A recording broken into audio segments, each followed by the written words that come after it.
Aligarh police द्वारा पकड़े गए 3 जाली नोटों के सौदागर। अलीगढ़ पुलिस ने पकड़े 77,000 के जाली नोट, 3 शातिर गिरफ्तार। अलीगढ़ पुलिस ने गंगीरी क्षेत्र से जाली नोट, बच्चा बैंक के नोट से ठगी करने वाले गिरोह के 4 सदस्य पकड़े थे। आरोपियों में आगरा पीएसी का एक निलंबित सिपाही भी शामिल था, जिस पर जिले में कई मुकदमे दर्ज हैं। आरोपियों की कार से 2,47,00,000 रुपये के 500 के जाली नोट बरामद हुए थे। 2 दिन बाद आज 23 मार्च को रोरावर थाना पुलिस व क्रिमिनल इंटेलिजेंस विंग ने 3 शातिरों को गिरफ्तार किया है। आरोपियों के कब्जे से पुलिस ने 77,000 के नकली नोट बरामद किए हैं। थाना रोरावर पुलिस व क्रिमिनल इंटेलिजेंस विंग नगर की टीमों ने मुखबिर की सूचना पर गोंडा रोड हाईवे पुल के नीचे से 3 नोट तस्करों को गिरफ्तार किया है। शातिरों के पास से 77,000 के नकली नोट बरामद किए हैं। अभियुक्तों ने पूछताछ पर बताया कि बांग्लादेश निवासी अबू जलाल नाम के व्यक्ति से नकली नोटों की गड्डी लेकर आते थे। उसके बाद एक असली नोट लगाकर लोगों को झांसा देकर धोखाधड़ी कर असली नोटों के बदले चलाते थे। पकड़े गए शातिरों में जिकरुल हसन उर्फ राकी पुत्र अहमद हसन निवासी गणेशपुर थाना गंजडुंडवारा जिला कासगंज, बारिक पुत्र शहजाद शेख निवासी गणेशपुर थाना गंजडुंडवारा जिला कासगंज, नाजिम पुत्र यूनुस अलवी निवासी मोहल्ला रहमानिया मस्जिद गोंडा रोड शाहजमाल थाना रोरावर जनपद अलीगढ़ शामिल हैं। पुलिस द्वारा शातिरों के कब्जे से भारतीय करेंसी लिखे हुए नकली नोट 500 रुपये के 154 नोट कुल 77,000 रुपये, 500 रुपये के असली नोट 58 नोट कुल 29,000 रुपये, एक स्कूटी, 5 मोबाइल बरामद किए हैं। एकेटी न्यूज चैनल व अमीर खुसरो टाइम्स समाचार पत्र के स्थानीय संपादक अलीगढ़ अनवर खान के साथ प्रधान संपादक सरवर हुसैन की रिपोर्ट। देखिए, थाना रोरावर और एसओजी सिटी के संयुक्त प्रयास से एक बड़े गिरोह का हमने पर्दाफाश किया है, जो कि इंडिया में fake Indian currency notes, high quality FICN notes की सप्लाई करते थे।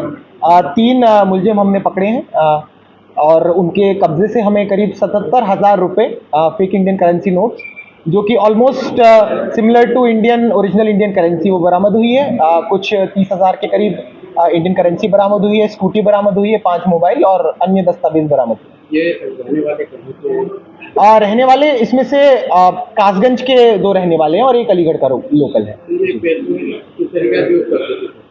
ये देखिए, पैसे क्योंकि फेक इंडियन करेंसी नोट्स हैं, तो ये खुदरा जैसे परचून की दुकान पे कर लिया, सब्जी वाले पे कर दिया, तो ऐसे 500 या 1,000 रुपए ये इस तरह से भजाते थे। तो इस तरह से इनने करीब 10 से 15,000 रुपए ऑलरेडी खर्च कर दिए थे।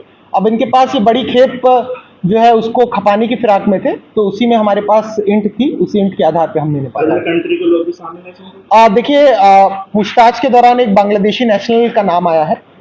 जो फेक इंडियन करेंसी नोट्स है, इसकी सप्लाई जो इंडिया में होती है मालदा के थ्रू होती है। वेस्ट बंगाल में मालदा है, तो उसके थ्रू एक बहुत ही ओल्ड राउट है, वहीं से इस फेक इंडियन करेंसी नोट्स की भी सप्लाई हुई थी।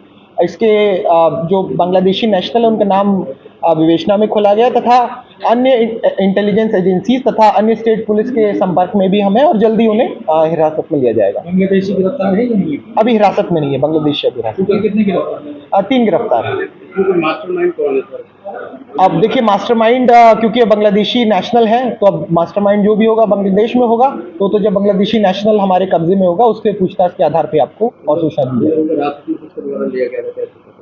हिरासत में हमारे पास टिप थी कि ये लोग एक रूट को फॉलो करते आ रहे हैं, वहीं पे स्कूटी में वाहन चेकिंग के दौरान इनको पकड़ा गया और उनके कब्जे से जो सारी रिकवरी हुई है। इस टीम के द्वारा पकड़ा गया, कोई इनाम वगैरह टीम को दिया जाएगा? इनाम वगैरह जरूर दिया जाएगा, और क्या इनाम दिया जाएगा वो जल्दी हम आप तक पहुँचाएंगे। इनका कोई पुराना इतिहास है? इनका इतिहास है जी, जिक्रुल का इतिहास है। NDPS के मुकदमे में दिल्ली से ये जेल गए थे, तो उनका एक का आपराधिक इतिहास है। सर, अलीगढ़ में कुछ दिनों से ज़्यादा ये नकली नोट पकड़े जा रहा है, इसके पीछे क्या रहा है? अलीगढ़ को नुकसान हो रहा है? देखिए, नकली note, I think fake Indian currency notes का ये अभी हाल फिलहाल में पहला मामला है। तो जो पहले के जो नोट्स पकड़े गए हैं वो एक तरीके से चिल्ड्रन बैंक ऑफ इंडिया, मनोरंजन बैंक के नोट्स है। तो ज़्यादा खतरा हमें ऐसे फेक इंडियन करेंसी नोट्स है, जो कि अनसस्पेक्टिंग इंडिविजुअल्स या कोई जैसे ठेले वाले हो गए, परचून वाले हो गए, उनको ये चला सकते हैं, क्योंकि ये इतनी हाई क्वालिटी के होते हैं कि जो कि आम जनता या एक इंडिविजुअल की जो भी पहचान है उस पर खरे उतरते हैं। तो इसीलिए जी, जो हमें ओरिजिनल सूचना मिली थी वैसे एक पीड़ित के द्वारा मिली थी, तो ऑब्वियसली जो हमने इंटेलिजेंस दी है वो एक ऐसे पीड़ित की सूचना के आधार पे है, उसका नाम हम डिस्क्लोज नहीं करना चाहेंगे।